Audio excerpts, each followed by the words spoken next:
বিশেষ খবর হলো নদিয়ার কালীগঞ্জ বিধানসভা কেন্দ্রের উপনির্বাচনের জন্য মনোনয়নপত্র জমা দেওয়ার সময়সীমা আজ শেষ হয়েছে। আগামীকাল জমা পড়া মনোনয়নপত্র পরীক্ষা করে দেখা হবে। মুর্শিদাবাদ জেলায় ফারাক্কা নতুন মহকুমা হিসেবে আত্মপ্রকাশ করতে চলেছে।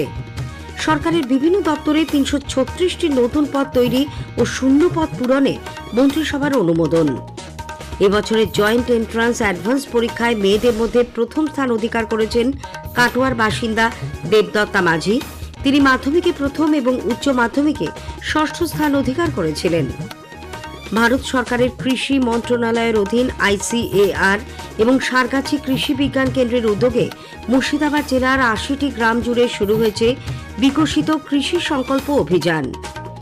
প্রথা মেনেই কলকাতার রেড রোডে এবার ঈদের নামাজ অনুষ্ঠিত হবে। আসছি বিস্তারিত খবরে। নদিয়ার কালীগঞ্জ বিধানসভা কেন্দ্রের উপনির্বাচনের জন্য মনোনয়নপত্র জমা দেওয়ার সময়সীমা আজ শেষ হয়েছে। আগামীকাল জমা পড়া মনোনয়নগুলি পরীক্ষা করে দেখা হবে।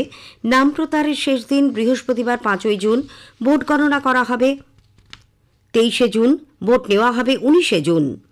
এদিকে ভোট গ্রহণের জন্য বিশেষ কোম্পানি কেন্দ্রীয় বাহিনী মোতায়েন করা হচ্ছে। এই সপ্তাহের মধ্যে বাহিনী রাজ্যে এসে পৌঁছবে বলে নির্বাচন কমিশন সূত্রে জানা গেছে। কমিশন সূত্রে আরও জানা গেছে, এবার থেকে প্রতিটি কেন্দ্রের ১০০ মিটারের মধ্যে ভোটারদের সাহায্য করতে সরকারি কাউন্টার চালু করা হবে। এর দায়িত্বে থাকবেন বুথ লেভেল অফিসাররা। কোনো ভোটারই মোবাইল নিয়ে বুথে ঢুকতে পারবেন না। ফোনটি ওই কাউন্টারে রেখে তাদের বুথে ঢুকতে হবে। উল্লেখ্য, তৃণমূল কংগ্রেস এই বিধানসভা কেন্দ্রের উপনির্বাচনের জন্য প্রয়াত বিধায়ক নাসিরউদ্দিন আহমেদের মেয়ে আরিফা আহমেদকে প্রার্থী করেছে। বিজেপির প্রার্থী হয়েছেন আশিস ঘোষ। এছাড়া কংগ্রেস প্রার্থী করেছে কাবিল উদ্দিন শেখকে।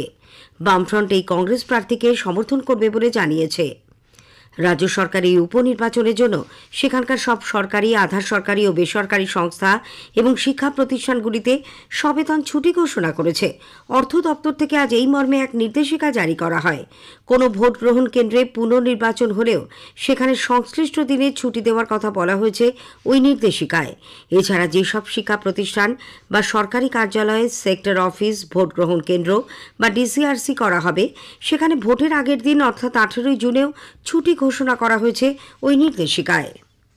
কালীগঞ্জ বিধানসভার উপনির্বাচনে ভোট কর্মীদের জন্য দুদিনের প্রশিক্ষণ কর্মসূচি গতকাল শেষ হয়েছে।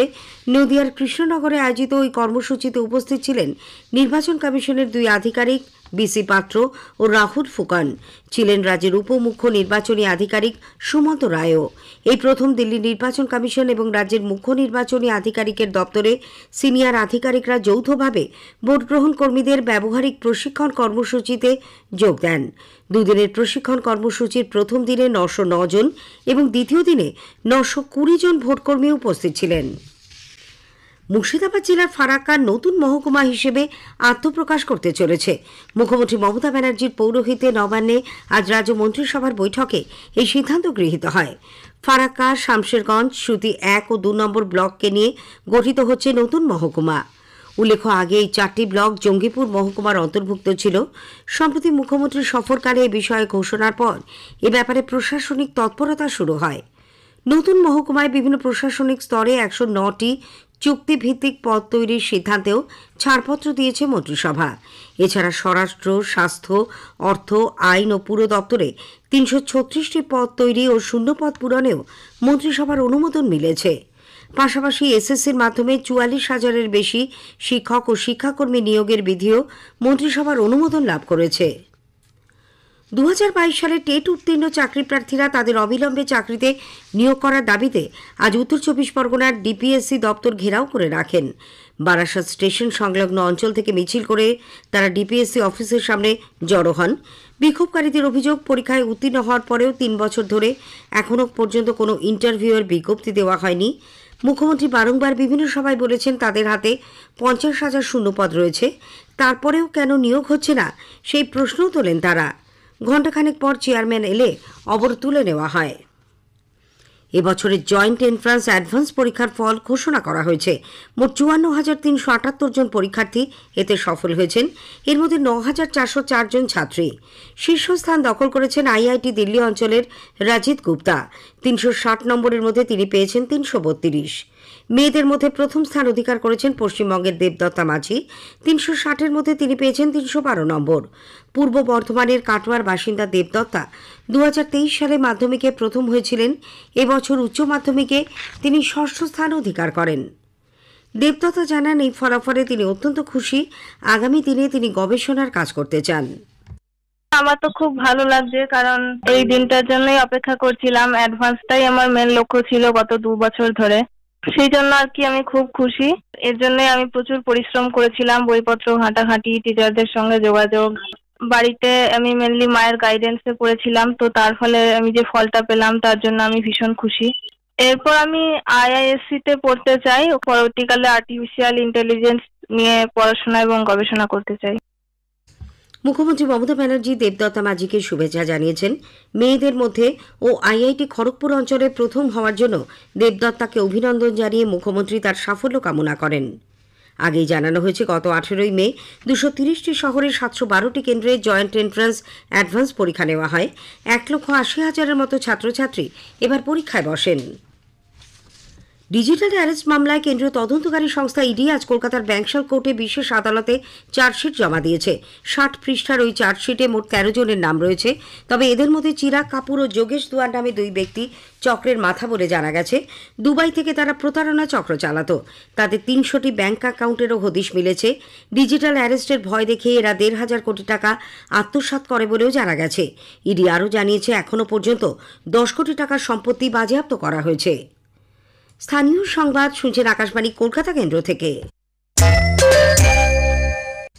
আমাদের সংবাদ শোনা যাবে ইউটিউব চ্যানেল আকাশবাণী সংবাদ বাংলা, ফেসবুক ও ইনস্টাগ্রাম আকাশবাণী সংবাদ কলকাতা এবং এক্স হ্যান্ডেল AIR নিউজ কলকাতাতে। ভারত সরকারের কৃষি মন্ত্রণালয়ের অধীন ICAR এবং কৃষি বিজ্ঞান কেন্দ্র সারগাছির উদ্যোগে মুর্শিদাবাদ জেলার 80টি গ্রাম জুড়ে শুরু হয়েছে বিকশিত কৃষি সংকল্প অভিযান। প্রথাগত ধান, গম ও পাট চাষের পাশাপাশি প্রাণী সম্পদ ও মৎস্য চাষ নিয়ে আজ এক নিবিড় কর্মশালার আয়োজন করা হয়। বহরমপুর শহরের প্রাচীন বিষ্ণুপুর বিলে মৎস্য চাষিদের হাতে কলমে উন্নত প্রযুক্তিতে মাছ চাষের প্রশিক্ষণ, বৈজ্ঞানিক সরঞ্জাম ব্যবহারের মতো ব্যবহারিক জ্ঞানের প্রশাসনিক দেওয়ার পাশাপাশি মৎস্য সংরক্ষণ ও জলজ বাস্তুতন্ত্র বজায় রাখার বিজ্ঞানসম্মত পদ্ধতিও শেখানো হয়। কর্মশালায় উপস্থিত ছিলেন ভারতীয় কৃষি অনুসন্ধান পর্ষদের সামুদ্রিক মৎস্য বিজ্ঞান বিভাগের সহ মহানির্দেশক ড শুভদীপ ঘোষ ও কেন্দ্রীয় অন্তর্দেশীয় মৎস্য গবেষণা কেন্দ্র ব্যারাকপুরের নির্দেশক ড BK দাস। নদিয়ার বিধানচন্দ্র কৃষি বিশ্ববিদ্যালয়ের ক্রপ রিসার্চ ইনস্টিটিউট বা ফসল গবেষণা বিভাগ গত 4 বছর ধরে স্টিভিয়া নিয়ে গবেষণা করে একটি উন্নত ও নতুন উদ্ভাবনের দিকে এগিয়ে চলেছে।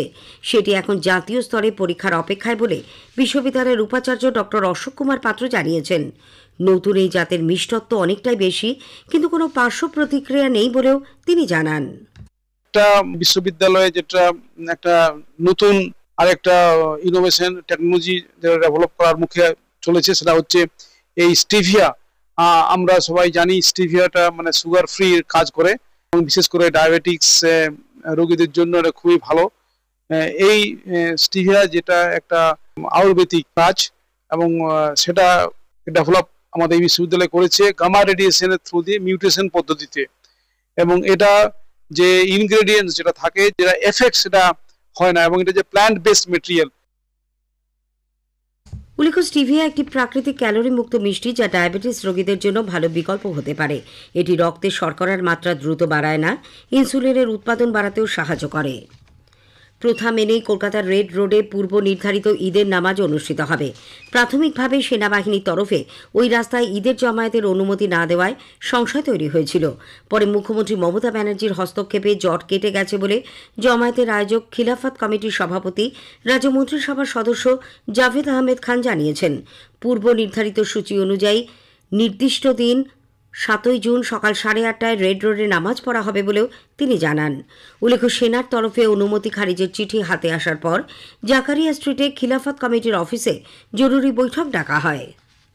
সিকিমের লাচেন জেলার চাতেনে গত সন্ধ্যায় ভারতীয় সেনার একটি সামরিক ক্যাম্পে প্রবল বৃষ্টির জেরে ভূমিধসে 3 সেনা জওয়ানের মৃত্যু হয়েছে।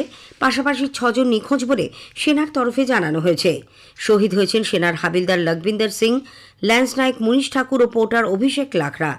এই ঘটনার পর উদ্ধার অভিযানে নামে ভারতীয় সেনা। নিহত সেনানীদের মৃতদেহ উদ্ধার করা হয়েছে। এই মর্মান্তিক দুর্ঘটনায় প্রাণ হারানো সেনাকর্মীদের পরিবারের প্রতি গভীর শোক প্রকাশ করেছে ভারতীয় সেনাবাহিনী।